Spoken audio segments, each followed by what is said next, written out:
Tudo ajustado. Tem uma atualizada e outro foi tirando cópia da antiga. Isso. Uma foi atualizada para fora. Aí nós vamos atualizar. Então todo mundo na mesma página, tá bem? Terceiro, aliás, qual é o significado do batismo nas águas? Texto bíblico. Alguém lê para mim? 1 de Pedro, capítulo 3, versículo 21. Mas também, como uma verdadeira figura, agora nos salva, batismo, não do despojamento, da imundícia da carne, mas da indagação de uma boa consciência para com Deus, pela ressurreição de Jesus Cristo. Vocês veem aqui por que a gente colocou nessa ordem, tá bem? E a gente vai arrumar essa ordem para vocês. Vamos falar sobre o batismo. O batismo traz muita polêmica para todos nós, que somos cristãos, os nossos filhos, os filhos dos nossos colegas e os novos convertidos também. A primeira pergunta: batismo salva? Não. Nós dizemos que não, que é um sinal de arrependimento. E esse sinal de arrependimento, ele é pregado ao longo da palavra de Deus. Começa onde? Aí você vê aqui, por exemplo, o dilúvio. O dilúvio ele é utilizado pelo apóstolo Pedro como símbolo do batismo. Do jeito que Deus batizou o mundo e salvou Noé, que estava dentro da arca, Deus batizou o mundo através do dilúvio, salvou Noé, que estava dentro da arca. Foi o dilúvio que salvou Noé? Não. Quem salvou Noé? A arca. Por que a arca? Porque se ele tivesse do lado de fora, tinha sido levado também. Aí a gente faz essa comparação. Também o batismo não salva. Quem é que salva?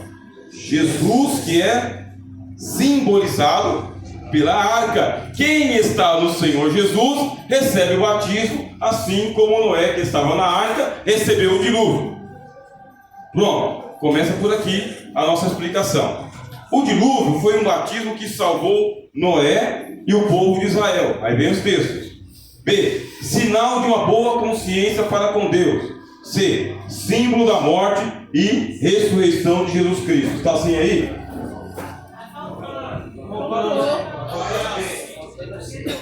Só tem A e B. A e B.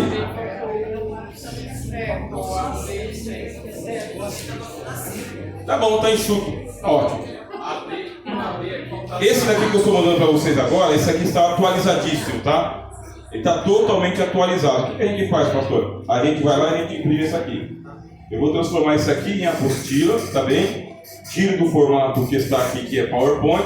Vou transformar em formato apostila e com essa vocês conseguem trabalhar. Tá bom? E essa aqui tem todos os textos, já com os textos prontos. Já mandei lá no grupo. Quem quiser imprimir, pode imprimir, tá? Vai sair nesse formato aqui. Tá bom? Olha lá, 1 de Pedro 3,20.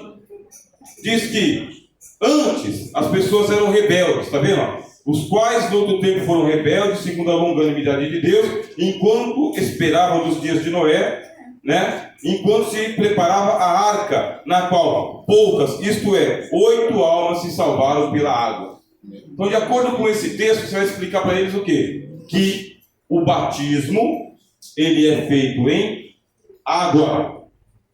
E que assim como a arca de Noé ficou debaixo das águas, nós também batizamos por imersão. E por que a gente batiza por imersão? Porque batismo significa imersão mesmo. Eu te batizo, eu te mergulho. Assim como a água veio e cobriu toda a arca, nós batizamos por imersão também. E o texto está dizendo o quê? Que eles se salvaram pela água. Olha lá, ó. Salvaram pela água, que é uma figura de linguagem.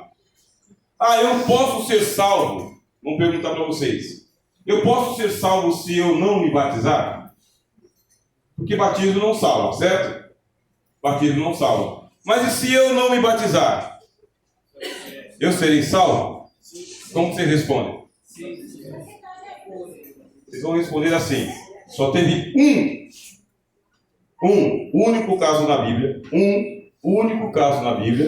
de uma pessoa que foi salvo sem ser batizado. É o único caso, tá? Aí você pergunta para a pessoa assim: Você não é um ladrão da cruz, é? Não é. Você não está na hora da morte, tá? Não. Então você vai ter que ter o sinal do batismo. Por quê? Ide por todo mundo, pregar o evangelho a toda criatura, quem crer e for batizado será salvo. Só um caso, ele é exceção. São salvos sem o batismo nas águas, casos de exceção. Então o batismo são. Oi? Quem crer e for batizado será salvo. Isso. Se a pessoa negar o batismo tendo condições, ela nem entra para a igreja. Se a pessoa negar o batismo tendo condições, ela não entra para a igreja. Não entrando na igreja, não participa do corpo e do sangue do Senhor. E quem não come do corpo e não bebe do sangue, não tem parte no Senhor. É uma coisa casada com a outra. Fala a pergunta, meu irmão. O segredo do batismo é crer. A explicação é a única regra, né? Crer. Quem crer E aceitar. for batizado. For batizado. Você não batiza sem não crer. Oi? Ninguém batiza sem crer, né? Ele tem que Uma crer. evidência. O principal é o crer. Ele crê, ele vai Isso. batizar. Se ele crer, é batizado. Batizar, Mas se ele não quer ser batizado, então ele não creu. creu. Essa é essa lógica. Pastor, pode usar também Mateus capítulo 3, versículo 15, que é para Jesus falando para João, veja por enquanto, necessário para cumprir a justiça de Deus, aí João batizou Jesus. Pode, por causa que o batismo é um ato de justiça. Quem é justo se batiza. Essa é a lógica, tá bem? Você está justificado, é só ser batizado. Não impõe impedimento. Aqui. Pastor, passamos uma vez com uma necessidade que o senhor estava acamado. Ele tinha uma válvula na garganta e ele não podia descer as águas. E houve um pedido negado. Não deixaram batizar. Se não fosse mergulhar. Existe nesse caso possibilidade de ser batizado de uma forma que a católica batiza com água na cabeça? Sim. Quer dizer, ele está no caso da exceção. A regra é por imersão. Qual que é a exceção? A exceção são casos assim. Está acamado, não pode ser mergulhado. Então o que a gente faz? A gente batiza daqui para baixo por aspersão. Por aspersão. Monta uma banheira, não tem que tomar banho? Tem que tomar banho, né? Monta uma banheira e batiza ele. E pode fazer aspersão na cabeça, protegendo aqui o tubo dele. Então eu participei do caso uma vez que uma irmã com câncer foi batizada. Mas ela foi batizada assim, um sistema bem especial. O batismo dela foi muito especial. Foi só por causa dela. Preparamos a igreja só para batizar ela, unicamente ela. Uma semana depois ela partiu. Viu, pastor Rogério? Já teve algumas situações, eu acompanho no batismo do Belém há muitos anos. Já teve situações de a pessoa ir num balão de oxigênio mesmo, vai com a máscara, os médicos lá acompanham e Batismo. Pastor, Casos de exceção tem que ser tratados como exceção. pastor, Aqui já volto, tá? Ele ali. pessoas que estão no hospital internado, ele aceitou Jesus, no outro dia ele faleceu, só que ele aceitou Jesus. Ainda tem exceção. Entrou na exceção. Exato. Tá bem? pastor Avenida, E se ele for batizado pelo Espírito Santo e não for batizado nas águas? Entrou no caso da exceção. Né? E Cornélio. só para resumir, senão vai. Irmãos, eu sei que tem uma interrogação desse tamanho assim, né? Só para a gente resumir, senão nós vamos perguntar assim. A exceção que o pastor Aurélio está falando. Por exemplo, amanhã tem batismo. Tem muitos candidatos lá. Jesus vier hoje. Essas pessoas vão ser salvas ou não vão ser salvas? Agora nós estamos aqui, no mínimo aqui, está 2 anos na igreja e não quis se batizar. Jesus vier amanhã, você vai ser salvo ou não vai ser salvo? Não. Pronto, irmãos, é isso. Senhor, Já está respondido. está respondido? Aceitou Jesus hoje, morreu hoje, tá bom. Lá no fundo. Já tá vendo aí? Lá no fundo. Já tá vendo aí, pastor? Da Taverna? Da Taverna. Vai lá, meu amigo. Amaziado.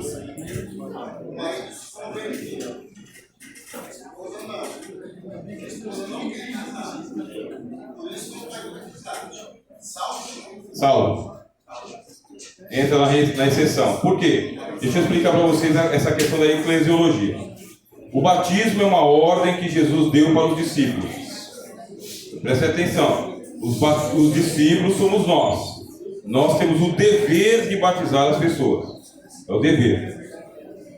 Aí entra no caso da exceção. Por que no caso da exceção? Está com vício, está amaziado. A nossa eclesiologia diz que não vai batizar a pessoa se ela não tiver com a vida civil regularizada. Então a igreja, ela, tá bem? É que está com o pedágio na mão. É a igreja que está segurando. Então a responsabilidade é nossa. Como que a gente sabe disso? Jesus disse: a quem vocês perdoarem os pecados são perdoados. De quem vocês retiverem, os pecados são retidos. Está na nossa mão, está na nossa conta.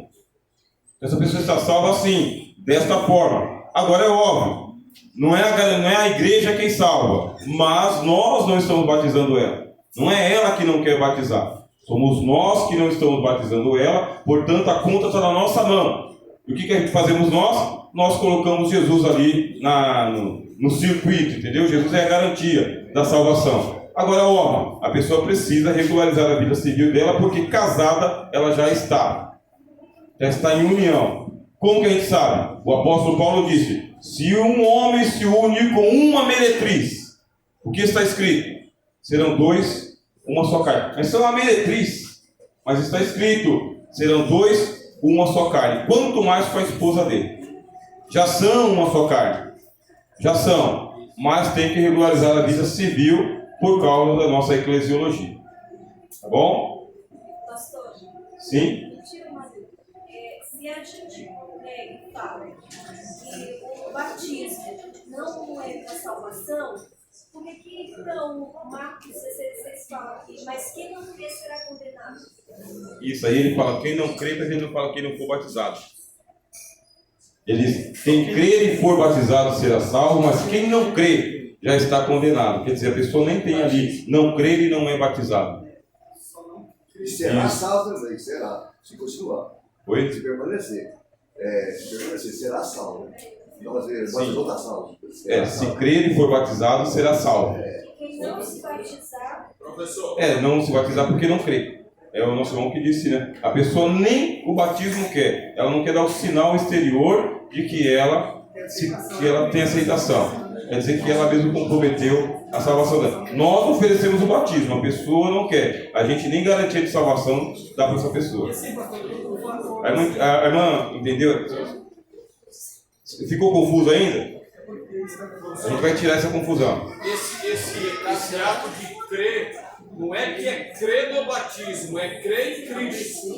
Se a pessoa crê em Cristo, ela vai se batizar. Agora, se ela não crê em Cristo, ela não se batiza. Porque ela não está crendo em Cristo. Mas nós temos que tirar um mito, tá bem? Nós temos que tirar um mito. Então, qual que é o mito que nós criamos? Nós criamos o mito da questão do batismo. Então, o que é o batismo? As pessoas não querem ser batizadas porque elas têm medo de se desviar e depois de batizada a vida delas fica pior, porque criou um mito. Qual que é o mito? Que a pessoa que se desvia depois do batismo fica pior. Então o que a gente vai fazer? Nós vamos arrancar o mito fora e vamos mostrar: o batismo não deixa ninguém pior. Não tem ninguém pior por causa do batismo. Não é por causa do batismo. Tirou o mito. Aí já venceu mais um argumento da pessoa. Aí tem o segundo problema: mas eu bebo ou eu fumo. Temos que vencer esse problema aqui, que é dos vícios. Tem um terceiro problema, que é a vida conjugal. Tem que estar regularizada. Então são percalços que tem no meio do caminho que impede a pessoa de se batizar. E tem o outro: eu não quero mesmo, eu só queria aceitar Jesus, foi sem querer, né? Eu estou aqui por amizade. Aí vocês têm 8 semanas para convencer a pessoa de que é a melhor das opções. Pastor, eu ia fazer uma pergunta. Qual é a questão de essa necessidade? Ela fica tão precária muitas das vezes as pessoas que entram na igreja, e há muitas perguntas que até hoje são aleatórias, sem respostas. Por exemplo, a pessoa entra na igreja, aí mal ele consegue entender o sentido do porquê ele aceitou Jesus, tem outros que já começam até mesmo dizer assim, ó, você aceitou Jesus, você agora vai ser salvo, ou você já está apto para ir para o céu. E muitas das vezes aquela pessoa nem passou por um discipulado do quão importância de aceitar Jesus. E muitas das vezes nas nossas igrejas tem ocorrido o quê? A pessoa aceita Jesus agora pela emoção, pela empolgação, e poucos dias após você não vê ele mais. Então, aí enquanto a gente faz discipular ele. A emoção também faz parte da nossa conversão. É uma maneira de Jesus trazer as pessoas para o reino dele, pela emoção. Aí vem o discipulado, que é o que a gente vai fazer aqui, para que no dia a gente tem que converter, tá bem? Quem aceitou a Jesus em membro da igreja. Então converter significa esse processo aqui. Pode ser durante o discipulado de 8 semanas? Pode. Pode ser antes? Pode. Pode ser depois? Pode ser também. Cada um de nós tem um tempo de maturidade. Eu gostaria de ler com vocês aqui esses textos, aí eu já respondo a outros questionamentos, tá bem? Para a gente andar aqui no tempo. Só ler os textos, que vocês vão ler com eles. 1 Coríntios 10, 2. Que todos foram batizados em Moisés, na nuvem e no mar. Quantos foram batizados? Todos. Aí você mostra que todo mundo que está na igreja é batizado. Que não tem esse mistério todo. Todo mundo foi batizado. Foi batizado em Moisés, na nuvem e no mar. Foi quando eles passaram pelo Mar Vermelho. Ali Deus batizou o povo de Israel. Não perguntou se queria ou não. Batizou todo mundo. Pronto. Eu não quero ser exceção. Não tem exceção. Deixa eu falar uma coisa para vocês. Tem gente que só vai se converter depois do batismo. No dia do meu batismo, tinha 1.500 pessoas. Aí a gente estava lá na hora do batismo, sem chinelo, um chão gelado, frio, só misericórdia. Aí tinha um cara lá atrás. Aí quando o cara viu 1.500 pessoas na frente dele, ele começou a xingar palavrão. De vestido de branco. Sério? Aí ele foi, dá licença. Dá licença. Aí ele foi empurrando. Dá licença. Dá licença. Cortando fila. Cortando fila. Cortando fila. Chegou lá na frente. Estava lá. Graças a Deus. Pode me batizar. Está na hora. E tum, caiu lá. Por isso a gente não vai fazer aquele mistério em torno do batismo. A pessoa já aceitou a Jesus. Nós não somos dificultadores de ninguém. Não somos os pastores da igreja, dá trabalho salvar uma alma. A pessoa aceitou o seu discipulado, tem dúvidas como você e eu temos aqui também. Vamos tirando a dúvida, vamos desmistificando, vamos facilitando, deixando ela prontinha para o batismo. E as dúvidas caraminhosas, e vou para o inferno, não vou para o inferno, certeza de salvação, deixa a pessoa caminhar igual Pedro, uma vida toda. Ó Pedro, tu quando te converteste, Pedro batizava as pessoas. Pedro foi batizado um monte de vezes. Vocês lembram quando Pedro estava andando sobre as águas? Estava batizando sobre as águas, perdeu a fé, foi batizado. Quando estava no pescoço, Jesus tirou ele de volta. Foi batizado. Na outra vez a tempestade passou por cima do barco dele, foi batizado de novo. Na outra vez, na beira do mar, é o Senhor. Mergulhou, foi batizado de novo. Por isso a gente não vai mistificar isso e colocar assim, não, tem que ser batizado já santo sagrado. Não. Deixa ele andar com a gente. Tá? Vamos garantir que essa pessoa vai chegar no mesmo lugar que a gente, céu. Até galo cantando teve, né? Atos 2:41. De sorte que foram batizados, possam de bom grado receber a sua palavra. E naquele dia agregaram-se quase 3.000 almas. Como que a pessoa é batizada? De bom grado. A sua função é tirar o carrapicho. É garantir que a pessoa está de bem com Deus, com a família, com Jesus, com a igreja, de bom grado, nada forçado. Quando a nossa irmã perguntou do adolescente lá, né? Os adolescentes vão levando no banho-maria. Quando tiver de bom grado, eles batizam. Até lá, fica conosco. Vamos fazer o quê? Devolver para o mar? Deixa ficar a gente aqui. Se fosse meu filho, eu não gostaria que voltasse para o mundão.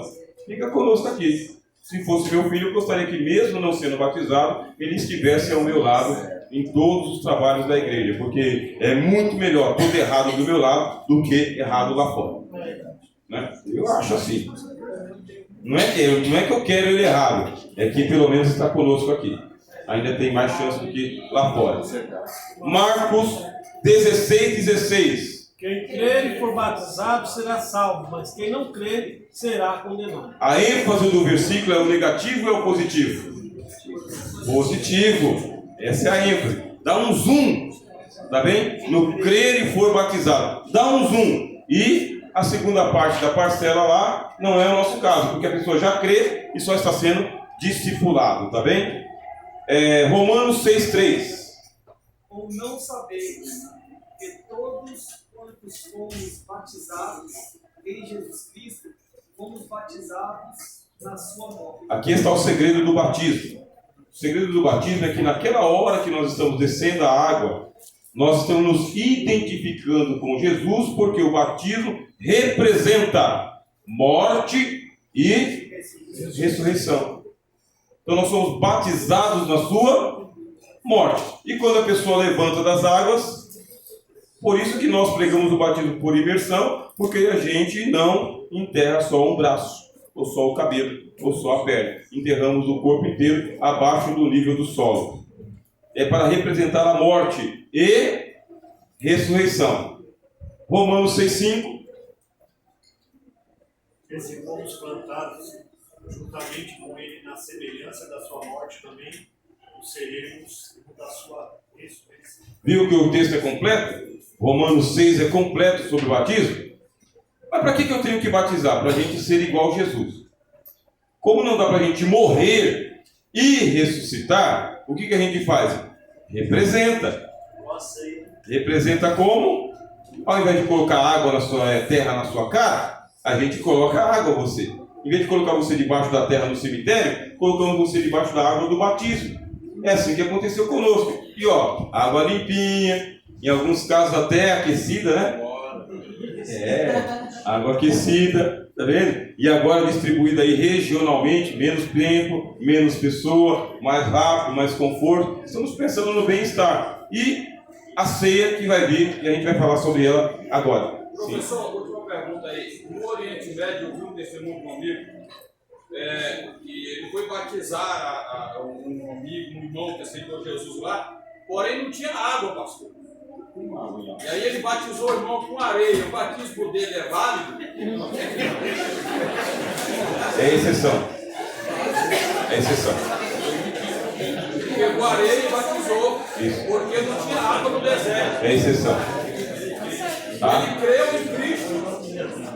Porque é exceção. Quando a gente estuda missões transculturais, também a gente estuda missões transculturais. Todos nós que nos envolvemos com o departamento de missões, a gente ouve muito testemunho de exceção, mas é muito. De comida, de bebida, de igreja, de culto, um monte. E de batismo também. Então é válido.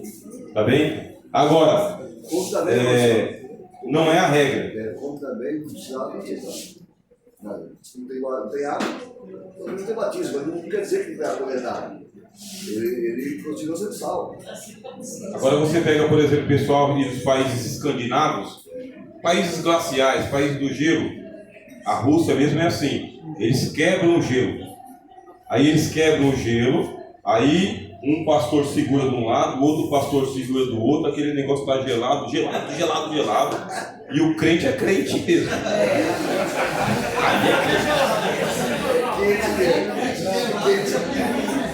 Ó, mergulha e não pensa que mergulha e já tira não. Mergulha, deixa um pouquinho.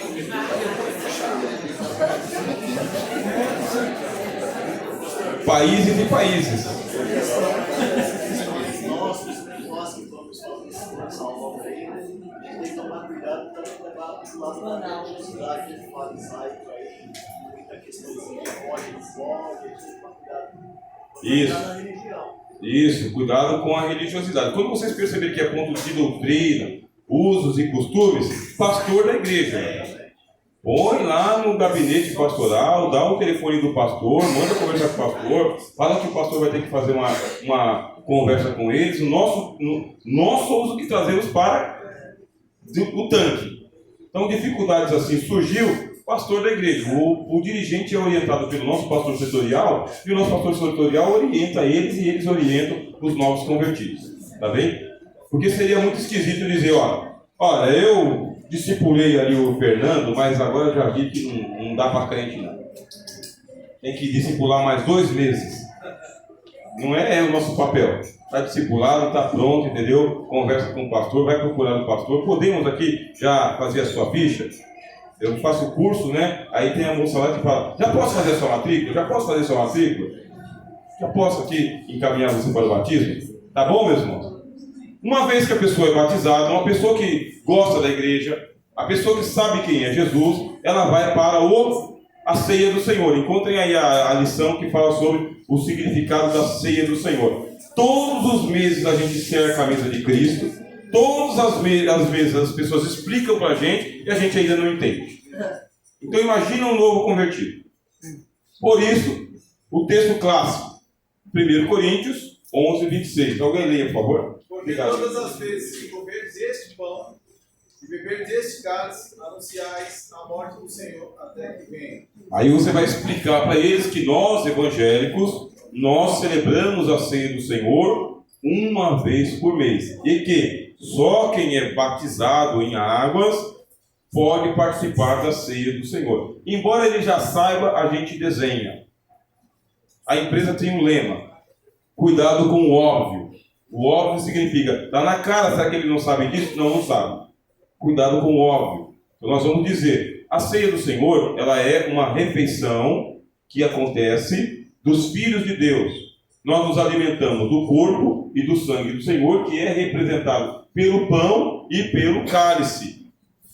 Então a palavra é pão e cálice. A gente evita falar vinho, por quê? Por causa do teor alcoólico. A gente evita falar vinho. Mas é um cálice do fruto da vide. Pronto. Aí a gente usa a palavra cálice. Quem pode participar da ceia do Senhor? Aquele que é batizado e está em comunhão com a igreja. Então, se está batizado, está em comunhão com a igreja, pode participar da ceia do Senhor. O que é que acontece? Aí a gente tem os textos, tá bem? A importância de nos reunirmos todas as vezes, o anúncio da morte do Senhor e a esperança pela volta de Jesus. Vamos ver os textos. Atos 2,46. Pessoal do fundo, se conseguir enxergar e quiser ler, tá bem? E perseverando unânimes todos os dias no templo, e partindo o pão em casa, comiam juntos, com alegria e sigileza de coração. Na igreja primitiva, a Santa Ceia era todos os dias. E era chamado de partir do pão. Acontecia todos os dias. Quantas vezes uma pessoa pode participar da Santa Ceia? Todas as vezes que comerdes esse pão e beberdes esse cálice. Tem Santa Ceia, participa. Está batizado? Está em comunhão com a igreja? Se eu participar de 3 cultos de Santa Ceia por dia, posso participar as 3 vezes? Deve. Você que é batizado, deve. Se tem um culto que crente não evita, é culto de Santa Ceia. Você participa. Está em comunhão com Cristo? Sim. Com a igreja? Sim. Coma deste pão e beba desse cálice, porque todas as vezes que comer desse pão e beber desse cálice, anunciais a morte do Senhor. Até quando? Até que venha. Faço assim. Faço para você e faço para o novo convertido, que também vai participar da ceia. Pergunta. A pessoa que é batizada e estava participando da ceia, normal, aí depois fica um ano mais ou menos sem participar da ceia, e quer voltar a retornar a ceia uma vez, ela tem que retornar à comunhão com a igreja, ou ela pode chegar a participar do culto? Todos aqueles que estão batizados em comunhão com a igreja, que não estão em disciplina, devem participar. Quem é que não participa da Santa Ceia? Quem está em disciplina. Conversou com o pastor tirou da comunhão, esse não participa da ceia. Enquanto não conversou com o pastor, participa da ceia. Enquanto não está disciplinado, participa da ceia. Porque a disciplina é para se afastar da mesa do Senhor. Aconteceu que, pelo menos, tem mais de 2 anos, a pessoa, entendeu? Não está firme, não está expulso, não participa de nada da igreja. Já se afastou. Ele se afastou, agora ele tem que retornar à comunhão da igreja. Essa pessoa considera que não se afastou. Aí tem um dirigente na igreja.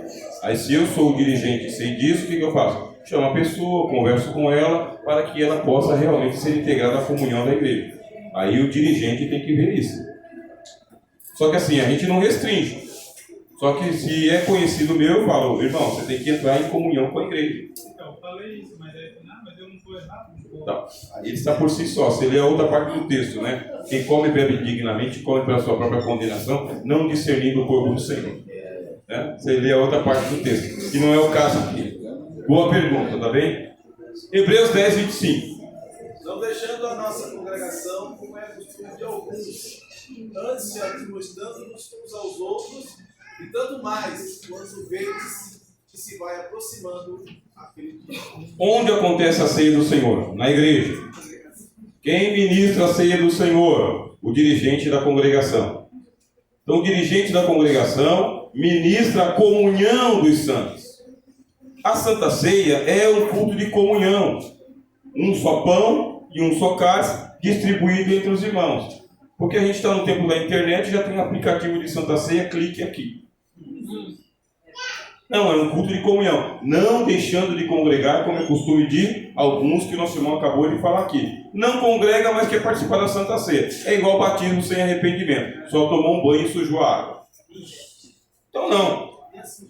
A gente vai explicar que é um culto de comunhão, que é um culto de fraternidade, é onde a gente parte o pão e bebe o cálice, e o Espírito Santo ministra especialmente aos nossos corações, porque nós estamos falando do Senhor, anunciando a morte do Senhor. Até quando? É que venha. 1 de Pedro 2,24. Porque primeiramente vos entreguei. 1 Coríntios 15, 3, está certo. Porque primeiramente vos entreguei e também recebi que Cristo morreu por nossos pecados, segundo as Escrituras. Quando nós estamos lendo, então, o texto, o que a gente anuncia? A morte do Senhor Jesus até que Ele venha. E que ali está representado o corpo do Senhor Jesus, que foi entregue pelos nossos pecados. Aí a gente explica que o pão continua pão, que o cálice continua cálice. Não acontece transubstanciação. O pão continua pão, o cálice continua cálice, mas é que o corpo do Senhor Jesus foi entregue pelos nossos pecados. Então eu entreguei isso. O apóstolo Paulo fala, primeiramente eu vos entreguei o que eu recebi. Cristo Jesus morreu por nossos pecados, segundo as Escrituras. O pão representa o corpo que foi entregue pelos nossos pecados. Agora sim, 1 de Pedro 2,24. Levando ele mesmo em seu corpo os nossos pecados sobre o madeiro, para que mortos para os pecados, pudéssemos viver para a justiça. E pelas suas feridas fostes sarados. Há uma pergunta se Santa Ceia promove cura. E a resposta é que a comunhão dos santos promove a cura. É a participação da comunhão do corpo de Cristo. Os testemunhos que a gente tem de pessoas que tomaram a Santa Ceia, estavam doentes e foram curados, é por causa da comunhão do corpo de Cristo. Não é o pão sozinho, não é o cálice sozinho, não é turista que veio e passou por aqui. É porque está em comunhão com o corpo e Cristo cura o corpo. E esses são os testemunhos. Então, nós temos ali o anúncio do perdão dos nossos pecados e também da nossa cura. Pelas suas feridas foste sarados. Atos 1:11. Os quais lhe disseram, homens galileus, por que estáis olhando para o céu? Esse Jesus, que dentro de vós foi recebido em cima do céu, adivinha assim como para o céu o viste ir. Nós anunciamos a morte do Senhor Jesus até Ele venha. Olha o texto aqui. Por que a gente está fazendo a Santa Ceia? Nós chamamos de Santa Ceia porque é uma ceia santa, dos santos, com os santos, para os santos. Por isso é Santa Ceia. E nós fazemos isso desde que Jesus instituiu até que esse texto se cumpra. Porque assim como ele foi, ele voltará. Por incrível que pareça, tem um monte de gente lá fora que não sabe que Jesus voltará. Não sabe. Eles não sabem que Cristo virá. 1 Tessalonicenses 4,16. Porque o mesmo que arcanjos e com trombeta de Deus. E os que morreram em Cristo ressuscitarão primeiro. A pessoa pode perguntar, mas como que será a volta de Jesus? Você fala, virá dos céus, como ele foi para os céus vão se abrir. Ah, mas e aqueles que morreram? Ressuscitarão. Ah, tem doutrina da ressurreição? Tem. Aí você abriu a porta para ela vir para a escola dominical. Essas curiosidades vão ser tiradas na escola bíblica dominical, nos cultos de ensinamento. Mas diz para ela, ressuscitou, porque nós comemos o corpo vivo do Senhor Jesus.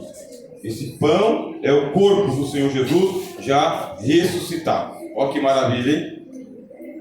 Anotações, próximo tema. Qual o significado do culto evangélico? Está cansativo, irmãos? Tem alguém aí cansado? Precisa ir lavar o rosto? Está tranquilo? Falta pouco também.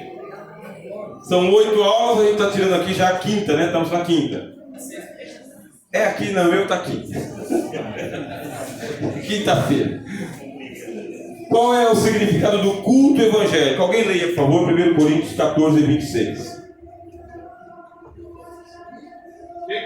Fareis, pois, irmãos, quando vos ajuntais, cada um de vós tem salmos, tem doutrina, tem revelação, tem línguas, tem interpretação. Faça-se tudo para a edificação. Vocês veem que vocês vão ter bastante coisa para vocês vencerem no discipulado, porque eu preciso ir para a igreja? Preciso. Eu preciso me batizar? Precisa. Eu posso ficar sem participar da ceia do Senhor? Não. Crente toma Santa Ceia. Vou esclarecer para vocês aqui. Crente toma ceia. Crente não fica sem tomar ceia. Mas não. Examine-se, pois, o homem a si mesmo, e assim coma desse pão e beba desse cálice. Bom. E eu tenho que ir para o culto? Sim. Por quê? Porque no culto, cada um de vós tem o quê? Aí você fala, olha o que acontece no culto. Tem salmo, tem doutrina, revelação, línguas, interpretação, e as pessoas são edificadas. É no culto que Deus levanta aquele que está caído, que consola aquele que está triste, que liberta aquele que está aprisionado. É no culto, Deus se reúne conosco no culto, e esse é o significado do culto evangélico. Deus está presente na casa. Nesse momento nós estamos em culto. Neste momento, a casa de Deus está em culto. Nós num formato de culto e as nossas irmãs em outro formato de culto. Tem culto e culto. Esse aqui é um culto de discipulado. Então nós estamos numa página da Bíblia, eles estão em outra página da Bíblia. Aí vem os textos que você vai fazer de novo, riscar com eles e explicar ponto por ponto. Professor, chegou o final dos 40 minutos e eu não consegui explicar todos os textos. Não tem problema, a amizade é a mesma. O importante é que você está mantendo uma comunhão com essa pessoa. Ah, eu só consegui explanar 2 ou 3 versículos com ele. Não tem problema. WhatsApp, durante a semana, outro dia. Não precisa, eu tenho que terminar. Não. 3 versículos, 4 versículos. O importante é melhor 2 versículos bem explicados do que 6 male-male. Sabe?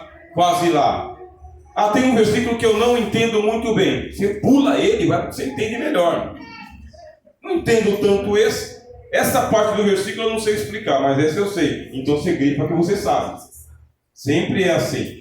Agora vamos lá. Atos 11, 26. E sucedeu que todo um ano se reuniram naquela igreja. Ensinaram muita gente. E Antioquia foram os discípulos pela primeira vez chamados cristãos. Mas o ano todo? Mas não é culto demais, não? Semana inteira tem culto nessa igreja, mas o ano todo tem culto de Natal, tem culto de Páscoa, tem culto de Santa Ceia, culto de irmã, culto de adolescente, culto de jovem, culto de ação de graça, culto das crianças, não é culto demais, não? O ano todo? O ano todo. Então, o ano todo. Culto do amigo, né? Da 100ª ovelha, do volte para casa. Tem culto O ano todo, a igreja é portas abertas.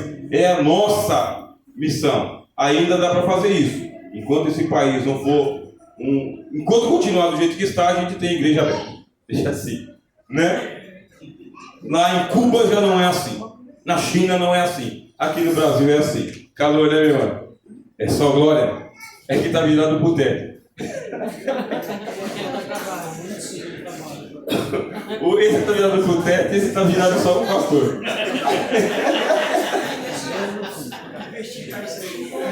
É glória. Então, Hebreus 10, 25, meus irmãos. Deixando a nossa congregação, como é costume de alguns, antes admoestando-nos uns aos outros, e tanto mais quanto vezes que se vai aproximando aquele dia. Quanto mais perto está de Jesus voltar, mais para a igreja que eu tenho que ir. Quanto mais perto que eu estou vendo Jesus voltar, mais sinais, mais para a igreja que eu vou. E por isso que quanto mais o carro aperta, mais crente a gente fica, porque precisa muito de Jesus mesmo. Não deixando de congregar, como é costume de alguns. Você percebeu que o seu discípulo está faltando uma semana, você traz ele de volta. Aí depois que ele batizar, a amizade continua. Depois que ele batizar, já é o seu amigo. Já está em algum departamento. Colossenses 3,16. A palavra de Cristo habite em vós abundantemente, em toda a sabedoria, ensinando-vos e admoestando-vos uns aos outros, com salmos, hinos e cânticos espirituais, cantando ao Senhor com graça em vosso coração. Porque a igreja é assim mesmo, é 70% de louvor. Todo mundo canta. Aí no cântico, Deus vai ensinando todo mundo. As crianças aprendem, os adolescentes aprendem, as irmãs aprendem, os varões aprendem, o novo convertido aprende, os obreiros aprendem. Tem canto de todo jeito.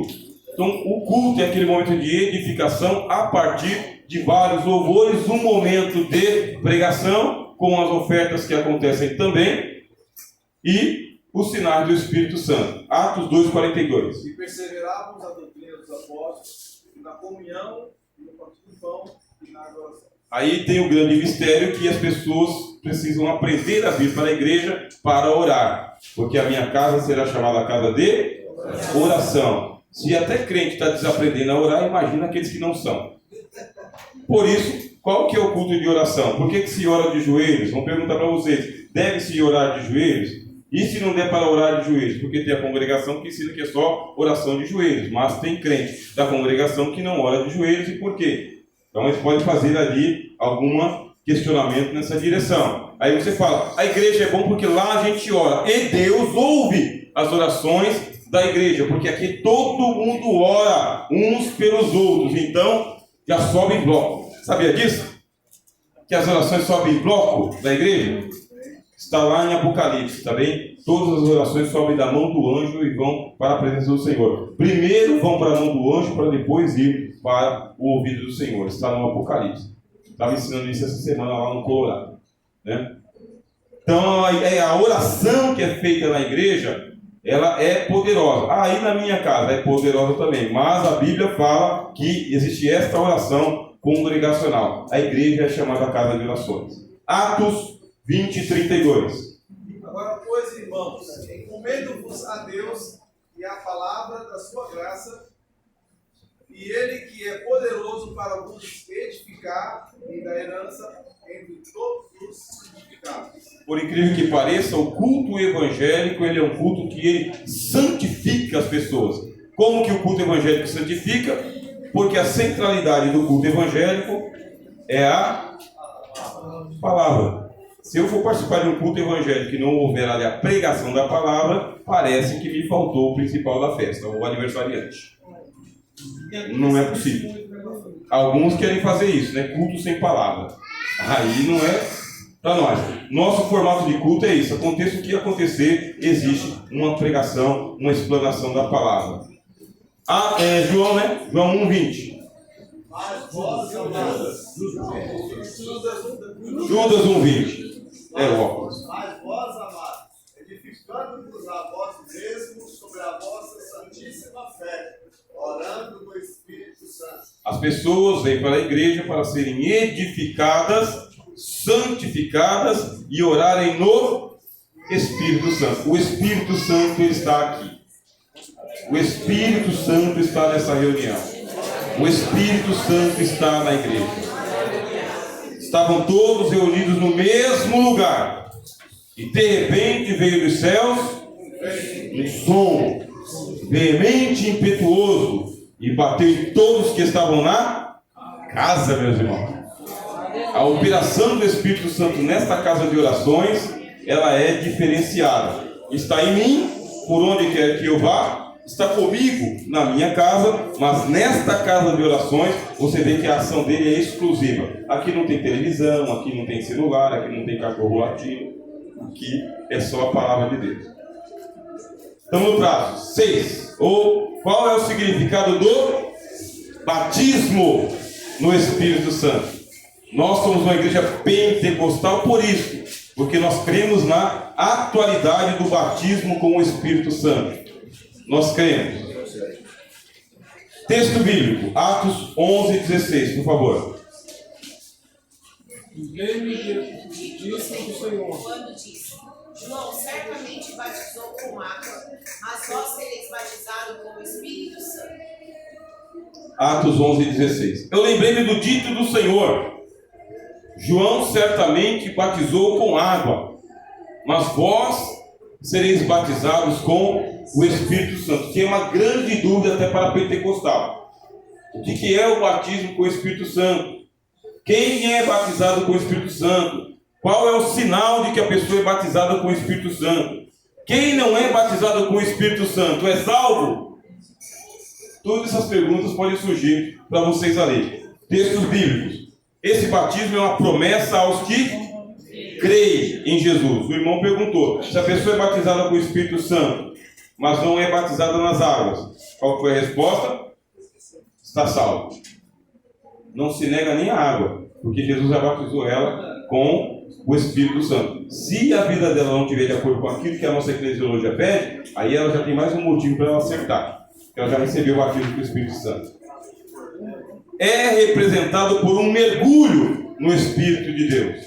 Porque a palavra batismo, aí é mergulhar mesmo. É encharcar a pessoa. É evidenciado pela manifestação dos dons espirituais. Vamos aos textos. Atos 1:5.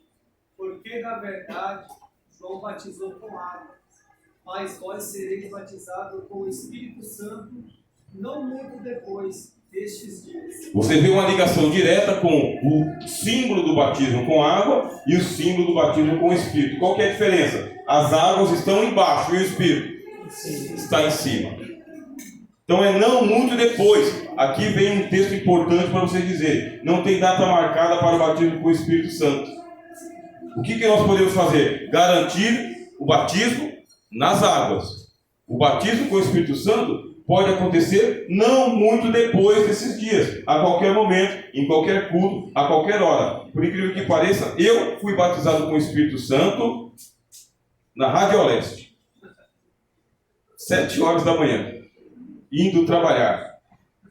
Tinha saído da estação Carrão, estava indo para a estação Tatuapé, tinha que fazer esse trajeto para pegar a perua lá. De repente uma alegria tomou conta do meu coração e ali comecei a falar em línguas no meio da Rádio Oeste. Glória a Deus. Cada um de nós tem um testemunho.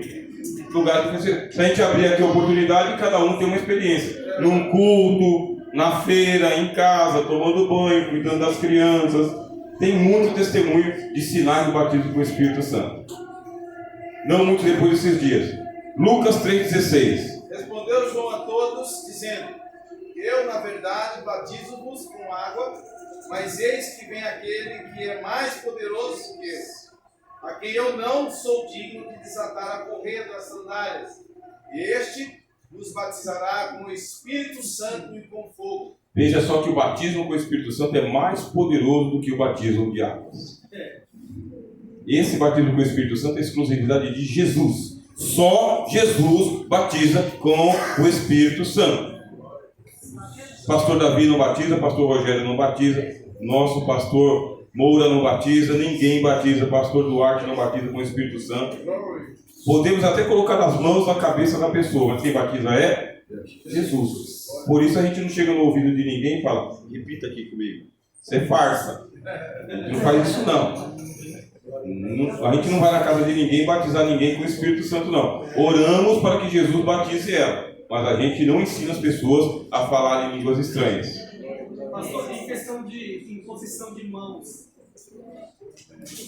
o presbítero, o pastor, impõe as mãos e ora.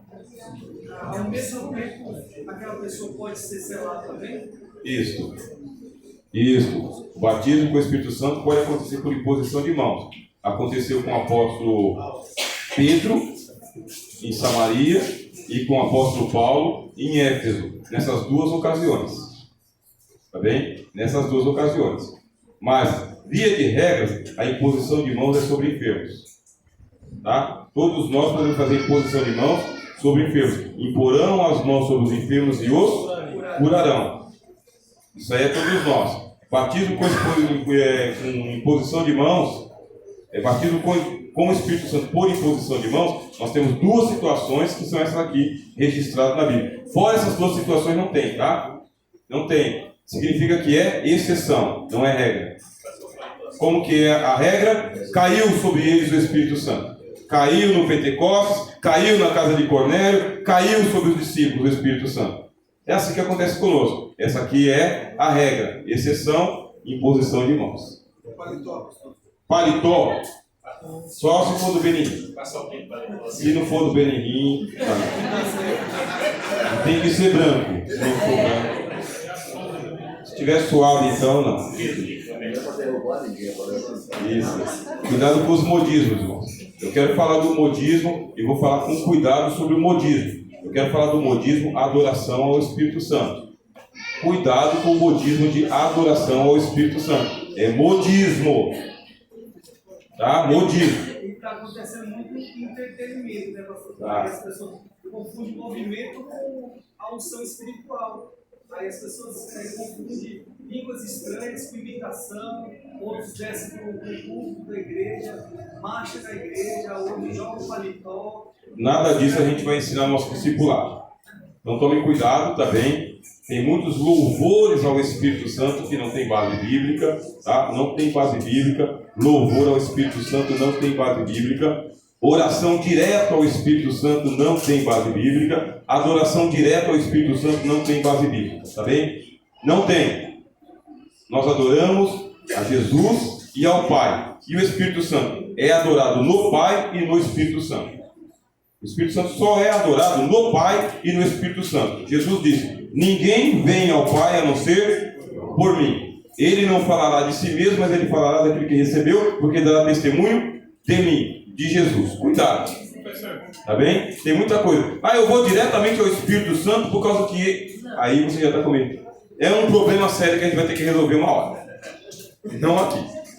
Bem? Então o que a gente vai ensinar lá? Esses textos aqui. Nenhum desses textos vai falar das polêmicas, mas vai falar do batismo com o Espírito Santo. A importância dele. Nós estamos em Atos 2:4. Aí já abro de novo o fórum para vocês, tá bem?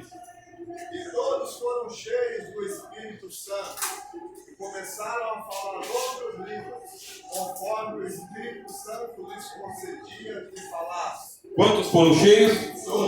Todos significa que o Espírito Santo é para todos, tá bem? E um dos sinais do batismo com o Espírito Santo são as línguas estranhas. E este é o sinal de que a pessoa realmente está batizada com o Espírito Santo, embora possa ter falsificação de línguas estranhas. Por isso não é o único sinal. Além disso, tem os frutos também. Atos 4:31. E tendo eles orado, moveu-se o lugar em que estavam reunidos. E todos foram cheios do Espírito Santo e anunciavam com ousadia a palavra de Deus. Para que receber o batismo com o Espírito Santo? Para ter ousadia de falar a palavra de Deus. Não é para abrilhantamento do vaso. O vaso continua de barro. E a excelência do poder de Deus está no vaso de barro. Todos podem ser cheios do Espírito Santo? Sim. Podem falar línguas estranhas? Sim. E todos devem ter a ousadia para falar a palavra de Deus. Esse é o maior sinal de que a pessoa tem o Espírito Santo. Ousadia com o Evangelho. 1 Coríntios 12, do 7 ao 10. Mas a manifestação do Espírito é dada a cada um para o que for útil. Porque a um pelo Espírito é dado a palavra de sabedoria, e a outro pelo mesmo Espírito a palavra da ciência, e a outro pelo mesmo Espírito a fé, e a outro pelo mesmo Espírito o dom de cura, e a outro a operação de maravilhas e a profecia, e a outro o dom de discernimento e de os espíritos, de discernimento dos espíritos, e a outro a variedade de línguas, e a outro a interpretação das línguas. Qualquer um dessas manifestações é sinal de batismo com o Espírito Santo. Não tem como você evidenciar um dom do Espírito Santo sem ter sido batizado com o Espírito Santo. O dom se manifesta após o batismo com o Espírito Santo. Se manifestou o dom, evidência de batismo com o Espírito Santo. Para você não entrar nos detalhes com o discípulo, tá bem? Escolhe uma parte do versículo e fica só com ele. Porque esse aqui é assunto para a escola dominical, e uma escola dominical todinha. Esse aqui é dos dons espirituais. Essas variedades de dons, pastor, incluem os 9 dons que a igreja de Corinto tinha? Quem está falando? Os 9 aqui. Dons do Espírito. É só um Espírito, né? Testifica os 9 dons. Um Espírito. Testifica. E Paulo faz uma lista de 9. É de 9. 9 manifestações, que não são as únicas. É porque a lista é infinita. Então ele cita 9, mas você tem outra tabela em Romanos 12 e você tem outra tabela em Efésios 4. Então são 3 tabelas de dons. Professor, se porventura eu não sou selado com o Espírito Santo, porém eu tenho o Espírito Santo, a partir do momento que eu aceito a Cristo, eu sou uma morada do Espírito Santo. Jesus disse isso em João capítulo 21. Quando ele sopra sobre os discípulos dele receberem todo o Espírito Santo, todos ali receberam o Espírito Santo. Mas em Atos há um revestimento. Esse revestimento do livro de Atos dos Apóstolos era para despedir a igreja, para levar o Evangelho. Ponto. Porventura, eu não sou selado com o Espírito Santo, na manifestação, revestido de poder, mas eu ponho a minha mão sobre o enfermo e Deus a cura. Eu não tenho o Espírito Santo? Tem. É porque na sua fala aí, Tem. na sua fala, o que deu a entender é que só acontece milagre com aqueles que são selados com o Espírito Santo. No meu entendimento. Entendi. Certo? Na sua fala. Isso. Porém, eu não sei, eu vou na coerência dos meus pensamentos aqui, eu posso curar, porque Jesus me deu esse poder. Eu ponho a mão, se Jesus me usar e curar a pessoa, mesmo eu não sendo selado, com o revestimento de poder do Atos 2, a pessoa é curada. Tá, deixa eu explicar, tá bem? Qualquer dom que se manifestar, qualquer um, cura, visão, revelação, profecia, qualquer dom que se manifestar é evidência do batismo com o Espírito Santo. Qualquer um. É evidência. Qual que é o sinal visível para a igreja, para a congregação, para o ministério? Falar em línguas.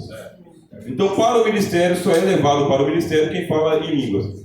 É assim que está escrito na declaração de fé, com evidências iniciais de falar em línguas estranhas. O que não impede dos outros dons se manifestarem. Então, antes de eu começar a falar em línguas estranhas pela Rádio Leste afora, os dons já se manifestavam. Aí, eu conversando com gente que sabe do assunto, ele falou: você vai começar a orar para Deus para te dar o dom de línguas. Porque o dom de línguas é a evidência que o ministério pede. Eu comecei a orar a Deus para que o dom de línguas se manifestasse. Quando o dom de línguas se manifestou, fui levado para o diaconato. Antes disso, não. Demorou. Você entendeu?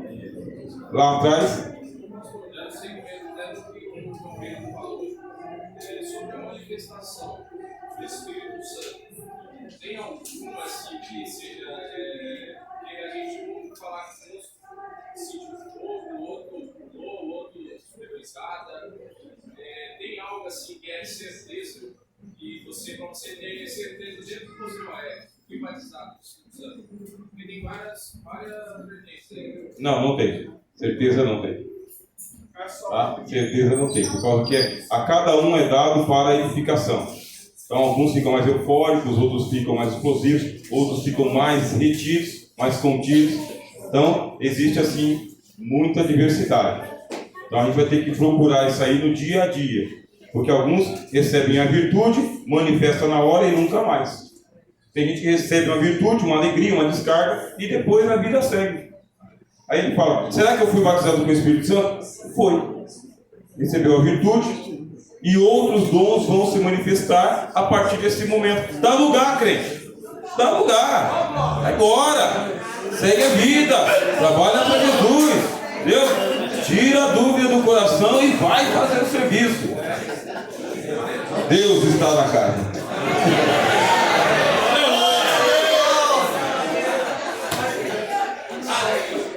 Atos 19:6. Impondo-lhes as mãos, veio sobre eles o Espírito Santo, e falavam línguas e profetizavam. Dois sinais, um deles é falar em línguas e o outro é profetizar. Não falo em línguas, mas profetizo. Estou batizado com o Espírito Santo. Falo em línguas, mas não profetizo. Está batizado com o Espírito Santo. Impõe as mãos sobre os enfermos e são curados, mas não falam em língua. Está batizado com o Espírito Santo, mas não vai para o ministério. O apóstolo Paulo falou: se você fala em língua, pede para interpretar a língua. Se você impõe as mãos, mas não fala em línguas, então pede falar em línguas. E outra coisa, pastor, que está vendo nas igrejas é em questão de, muitas das vezes, as pessoas começam a sua ministração falando em línguas estranhas e outros dizem que estão cheios do Espírito Santo. Mas eu acho assim correto mesmo, como Paulo diz, que o dom da profecia da palavra vale mais do que as línguas estranhas. Porque as línguas estranhas, ela edifica a si mesma, mas a palavra traz edificação a todos os ouvintes. Isso mesmo. Existe uma hierarquia nos dons, tá? E quem profetiza é maior do que aquele que fala em línguas estranhas. Hierarquia. Lição 7. Qual o significado da salvação em Cristo? Vamos só ler o texto de Atos 4:2 e a gente vai para a última lição e damos aqui por encerrado. Atos 4:12. Em nenhum outro há salvação, porque também debaixo do céu nenhum outro nome há, dado entre os homens pelo qual devemos ser salvos. Então você imagina que está chegando no final do seu discipulado, já venceu 7 lições, já está consolidado, já tem amizade, a pessoa já abriu o coração, você já orou por ela durante 7 semanas, o dia do batismo dela está chegando, o diabo está furioso, ela tem algumas dúvidas se ela vai ou não batizar, aí você consolida. Qual é o significado da salvação em Cristo? Nenhum outro há salvação. Também debaixo dos céus nenhum outro nome há. Aqui a gente quebra com Maria, Pedro, Tiago, João, Maomé e qualquer outro tipo de salvador que existe. Só Jesus Cristo salva. Textos bíblicos, aí a gente já vai para os instantes finais. Já deu para entender a lógica, né, como funciona. Lição 8. Qual é o significado da Bíblia Sagrada? Quem lê, por favor, 2 Timóteo 3,16. Toda a escritura divinamente inspirada é proveitosa para ensinar, para redarguir, para corrigir, para instruir em justiça. E agora eu dou meu testemunho pessoal para a gente terminar. Eu aceitei a Jesus e eu queria ser igual às testemunhas de Jeová.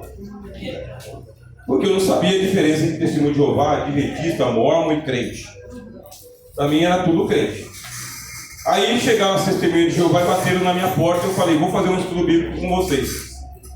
Nisso, tinha um vizinho, e esse vizinho justamente ele era homossexual. Mas quando a gente está lá no mundo, não tem isso: homossexual, bi, trans, hétero. São gente, amigos, né? Aí eu conversando com esse vizinho, aí eu falei: eu vou começar a fazer um estudo com os crentes que bateram na minha porta, porque eu quero estudar a Bíblia. Aí ele pegou e falou o seguinte: mas eles são da sua igreja? Eu falei: não, então você não vai estudar com eles não. Ah, eu vou sim. Não, você não vai não, sua cabeça vai virar uma bagunça. Você vai procurar o seu pastor na sua igreja e você vai aprender com o seu pastor. Ah, mas eu não sei que dia que tem culto lá, mas a gente vai procurar saber. Aí, fiquei sabendo que é no domingo de manhã na escola dominical. Mas domingo de manhã ele falou: mas eu vou com você. Quando foi no domingo de manhã, lá foi eu e ele para a escola dominical. Testemunho esquisito.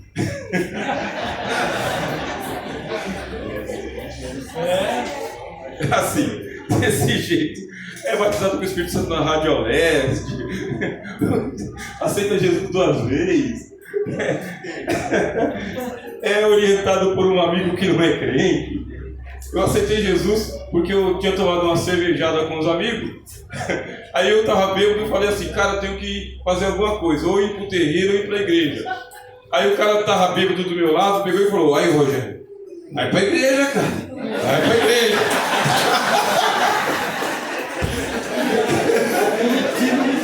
Toda assim. Dá um tiro no escuro. Só Deus. Aí eu falei, mas eu quero aprender a Bíblia de qualquer jeito. E estava conversando com os amigos, aí tinha um desviado da igreja. A gente foi, jogamos vôlei pra lá e pra cá, eu estava meio assim, meio lá, né? Aí entramos no assunto, ele falou, e aí Rogério, tá indo pra igreja? Eu falei, eu comecei a ir pra igreja agora. Então, legal, muito bom, rapaz. Eu já fui da igreja também, agora eu não tô não, porque agora eu tô meio mulherengo. Eu falei, mulher é um problema, cara, mas a gente precisa buscar Jesus, né? Precisa, né? E quando você estava na igreja, qual que era o seu dom? Ele falou, o meu dom é o dom era o dom da palavra. Aí eu falei, dom da palavra? Como que é o dom da palavra? Não sei, eu abri a Bíblia assim, qualquer texto que eu abria, eu sabia explicar. Aí meu olho cresceu.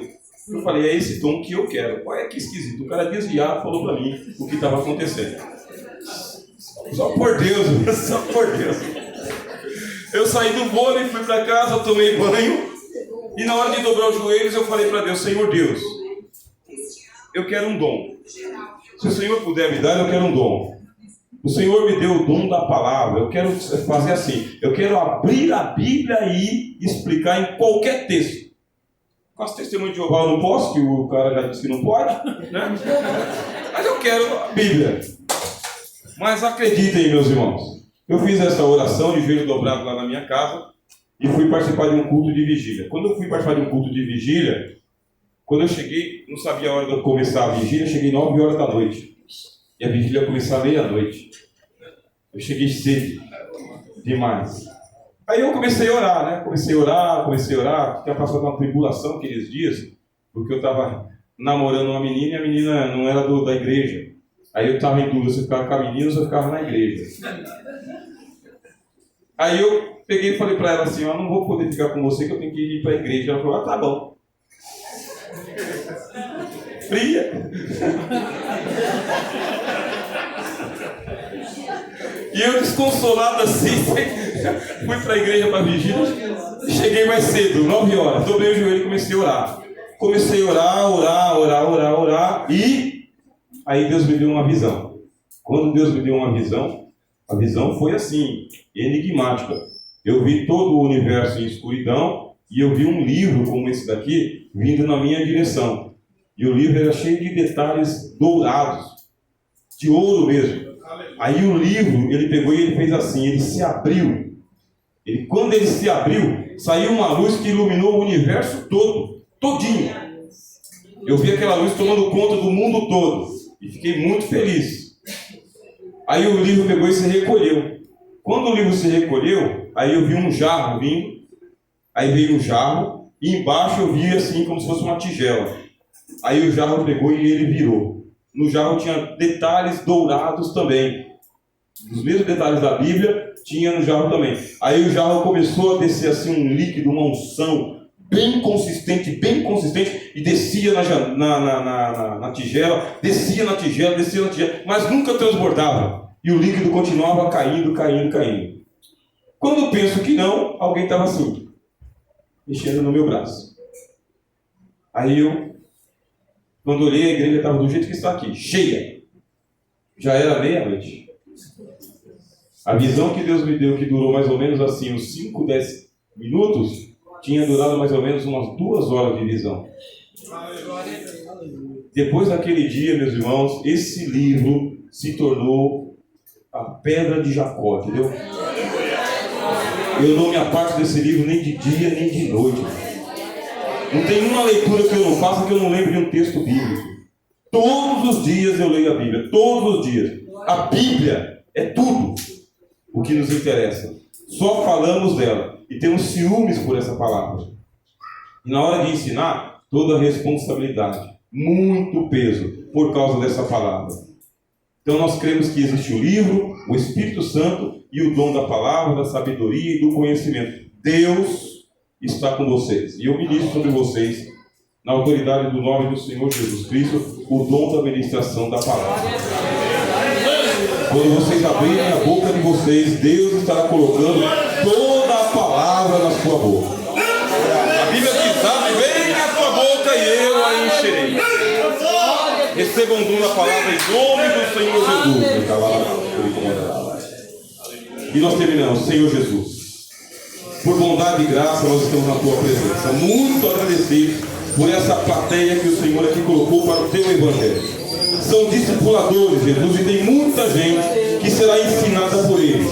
Sobre eles nós ministramos aqui o dom do ensino, ó Pai, para que haja dedicação ao ensino. Quando abrirem a boca e a palavra do Senhor em suas casas, ó Pai, ministra sobre eles o seu dom maravilhoso da sua graça. Que seja o Senhor com a boca deles, seja o Senhor com os pés deles, seja o Senhor com as mãos deles, deles autoridade, Senhor, em nome de Jesus Cristo, para que nós possamos glorificar a Deus em nome do Senhor Jesus.